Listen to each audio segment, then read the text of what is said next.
Good evening बच्चों। देखो बच्चों, आज की अपनी जो क्लास है इसमें चर्चा करेंगे अपने पॉलिटिकल साइंस की जो फर्स्ट बुक है। इस फर्स्ट बुक का अपने जो नौवां चैप्टर है वैश्वीकरण, जिसको अपने ग्लोबलाइजेशन या भूमंडलीकरण के नाम से जानते हैं, इस चैप्टर के नोट्स की। इस चैप्टर के जो नोट्स है, हालांकि मैं आपको वीडियो के साथ में भी ये नोट्स लिखा चुका हूँ, लेकिन यहाँ पर आपको संपूर्ण चैप्टर के नोट्स जो है वो एक साथ एक ही वीडियो में मैं आपको उपलब्ध करा रहा हूँ। और इसकी पीडीएफ जो है वो भी आपको टेलीग्राम ग्रुप में उपलब्ध करा दी जाएगी। टेलीग्राम ग्रुप अपना उसी नाम से है जिस नाम से अपना यूट्यूब पर चैनल है, अर्थात MK हिस्ट्री क्लासेज। अब देखो भैया, यहाँ पर अपने नोट्स की चर्चा करते हैं। देखो, सबसे पहले आपको वैश्वीकरण का अर्थ और परिभाषा दी हुई है। अब आप इसको देखो, या तो इस प्रकार से वीडियो को रोककर आप अपनी कॉपी में इसको नोट कर सकते हो, या फिर आप PDF के माध्यम से वहाँ से आप नोट कर सकते हो। यहाँ पर वैश्वीकरण का अर्थ और परिभाषा बताई हुई है, जो आपकी परीक्षा की दृष्टि से काफ़ी महत्वपूर्ण है।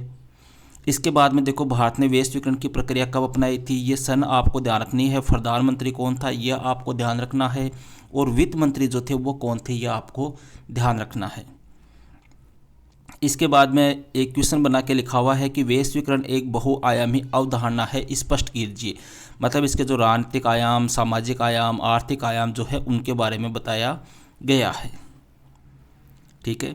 इसके बाद में देखो, सबसे मेन क्वेश्चन इस चैप्टर का ये आता है आपके वैश्वीकरण के प्रमुख कारक या कारण। तो जिनमें पहला कारण तो कौन सा हो गया, आपके प्रौद्योगिकी। दूसरा कारण हो गया अपने विश्वव्यापी पारस्परिक जुड़ाव। और तीसरा कारण है आर्थिक प्रवाहों में तीव्रता। ठीक है। और चौथा कारण है अपने साम्यवादी गुट का पतन। तो ये चार अपने वैश्वीकरण के क्या हो गए, कारण हो गए।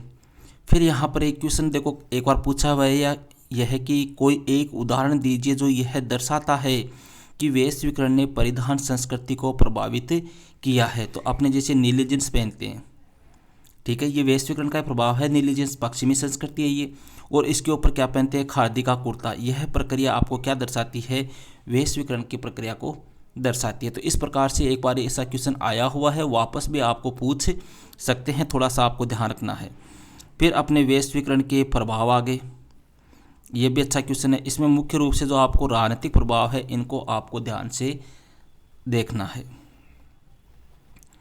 राजनीतिक प्रभाव आगे। इसके बाद में अपने आर्थिक प्रभाव है। आर्थिक में सकारात्मक और नकारात्मक दोनों मैंने करवाए हैं आपको, पॉजिटिव और नेगेटिव। ठीक है, ये नेगेटिव आ गए। इसके बाद में अपने सांस्कृतिक प्रभाव आ गए। ये भी अच्छा क्वेश्चन है यहाँ से भी कि वैश्वीकरण के सांस्कृतिक प्रभाव बताइए।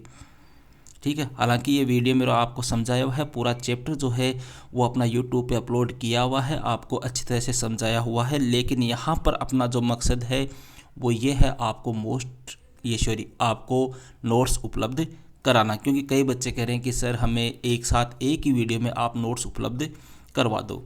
फिर यहाँ पे आ गया देखो आपके WSF, वर्ल्ड सोशल फोरम अर्थात विश्व सामाजिक मंच। ये भी अच्छा क्वेश्चन बनता है यहाँ से। फिर वैश्वीकरण का भारत पे क्या प्रभाव पड़ा, यह भी बड़ा ही महत्वपूर्ण क्वेश्चन है अपने, कि भारत पे इसका क्या प्रभाव पड़ा। ठीक है। फिर अपने कुछ ये छोटे पॉइंट है। वैश्वीकरण के विरोध में वामपंथी क्या तर्क देते हैं, दक्षिणपंथी इसका विरोध क्यों करते हैं। फिर वैश्वीकरण का प्रतिरोध क्यों हो रहा है, ये भी अच्छा क्वेश्चन है भैया। यहाँ पर ये भी कई बार अपने एग्जाम में पूछा जाता है कि वैश्वीकरण की प्रक्रिया का विरोध क्यों हो रहा है, तो कोई 2 या 3 कारण बताइए। तो यहाँ पर देखो, मेरे खुद के तैयार किए हुए नोट्स है। मैं खुद बच्चों को स्कूल में यही नोट्स लिखाता हूँ, इसलिए मैंने आपको ये नोट्स उपलब्ध करवाए हैं। तो ये था भैया अपने पॉलिटिकल साइंस की अपने जो फर्स्ट बुक है, इस फर्स्ट बुक का 9वां चैप्टर।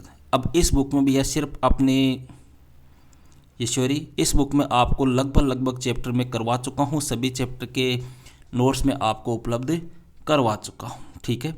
तो मिलते हैं फिर नेक्स्ट वीडियो में एक नेक्स्ट टॉपिक के साथ। That's all.